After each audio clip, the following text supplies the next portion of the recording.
Fellas, when you're considering a relationship with a woman, it is wise to know at least something about her attitudes towards men and relationships and love in general. But dudes have a tendency to overlook important warning signs that a relationship with a particular woman might give you because they're too busy staring at her body. If finding a good missus is important to you though, then sifting out the wheat from the chaff is essential, and identifying potential relationship disasters before they happen is vital. So these are some red pill alerts, potential red flags that you should know before you wife her up. If she uses the term delicate male ego, another test. When a woman uses this term, she's deliberately challenging you and your response to her. She's thinking she's displaying her strength and independence. What she's actually doing is revealing her contempt for masculinity. The male ego is often bashed, particularly by ignorant feminists, because they really lack any clear understanding of it. By implying anything about a man's ego without understanding it, they are betraying their inner frustrations with male-female relations, frustrations that are likely to blossom into brutal, heated arguments or even infidelity in a relationship.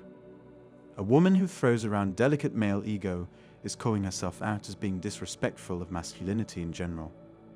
Sure, women don't like to see weakness or other B-tier traits in a man, but men don't like to be reminded that we have those weaknesses. Either way, the wise red pill man will step around and pursue worthier women. Women who understand know that verbally kicking men's ego is not the best way to find a worthy man. Indeed, by calling out all men's egos, she's demonstrated herself as poor wife material. Women who say, "I deserve." Women who talk about what they deserve in work, in life, in romance, and especially in a man are best avoided as poor wife material. Feminine entitlement is frequently a problem in a relationship, as women rationalize just what they deserve, usually without much in the way of supporting data. My ex-sister-in-law is a case in point. She left my brother and her son to go hook up with a richer dude because she deserved to have nice things in her life and a man who can provide them. This brutal assertion had no evidence to back up the claim that she deserved any such thing. Indeed, if she actually got what she deserved, I don't think she'd be bragging about it. Women who use this term don't really deserve whatever it is they think they do. A woman with good wife potential won't discuss what she deserves. She'll discuss what she aspires to and what she hopes for, and most importantly, what she's willing to earn. Women who say, "I don't believe in marriage." Despite all the rationalization in the feminist media about how their thrilling careers and corporate ambitions are personally as fulfilling as a solid loving relationship and a family, the red pill fact of the matter is that most women believe in marriage.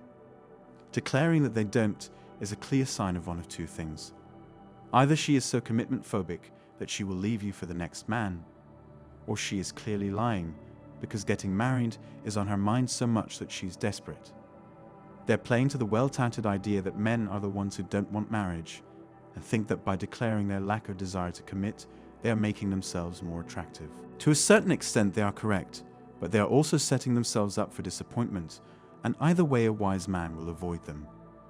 Declaring that she doesn't believe in marriage is probably the best indicator that she's either working an angle to lure you into a disastrous marriage that will only bring you ruin. The women who say, "I want to work on my career." Any mention of her career or job, outside of the basics, is a red pill alert. That's not to say you should be looking for a woman with no career prospects. It just means that a woman who sees herself as a professional first will only see herself as a wife and mother second. That's great for some women. After all, with fewer men working these days, it's going to require a lot of women filling the taxation gap. But you should not reward such dedication to a job with your allegiance or commitment. Because talking about her job is probably the best way she can let you know that you will forever stand in the shadow of her aspirations. Feminists and ignorant dating advice columnists call this being threatened by her success, and treat it with scorn. They see things in terms of competition between men and women, with the women aspiring to elevate themselves in society's eyes through their dedication to their job. But do you really want to marry a woman who will leave you if she gets transferred to California for a golden opportunity? Either you are her golden opportunity, or you need to find someone who sees that. If her career is more important than making a life with you, or even going to be challenging to your relationship, then move along to more fulfilling prospects. The strong, independent career woman tends to be very poor wife material. Again, that isn't to say you want a woman who can't earn a living for herself. But find a woman who is willing to be devoted to her man and her family, not her job. Jobs come and go. Careers rise and fall. Marriage should be more durable than an employment contract. And if she doesn't agree, then pal, she isn't in the pool of women who are wife material. The women who complain and say, "Why can't guys just?" This is an expression that clearly shows ignorant male bashing. A woman who has so little knowledge and experience with men as to not understand their basic motivations is an unwise choice. A woman who is so willing to express her ignorance so quickly is announcing herself as a future ex-girlfriend, if not a future ex-wife. Women who use this phrase are taking issue with the entire masculine experience. They are insisting on measuring the men they meet against a yardstick used for women. They are virtually screaming that they are going to question your motives and motivations and express dismay, contempt, and resentment when there's a future issue in your relationship. Avoid this woman. If she can't figure out why guys like pretty girls, sports cars, beer and baseball, or she actually feels a burning desire to know why, then this woman is not going to be a good wife. She believes in feminism. Yep, pretty much any mention of feminism in a positive light, beyond the basics of equity feminism, is a red pill alert. Women who invoke feminism are testing you. Women who self-declare as feminists are challenging your masculinity right up front. And no clearer sign of a life of torment and abuse in a relationship with them is available. No more should be needed. Yet there are some dudes who think they can either tame a feminist. Feminism is a danger sign. I haven't been able to find any official facts and figures on the subject, but here's a personal statistic. Of the 37 self-declared feminists in the Women's Studies Club of my university who graduated the same year I did, after 20 years their numbers are telling.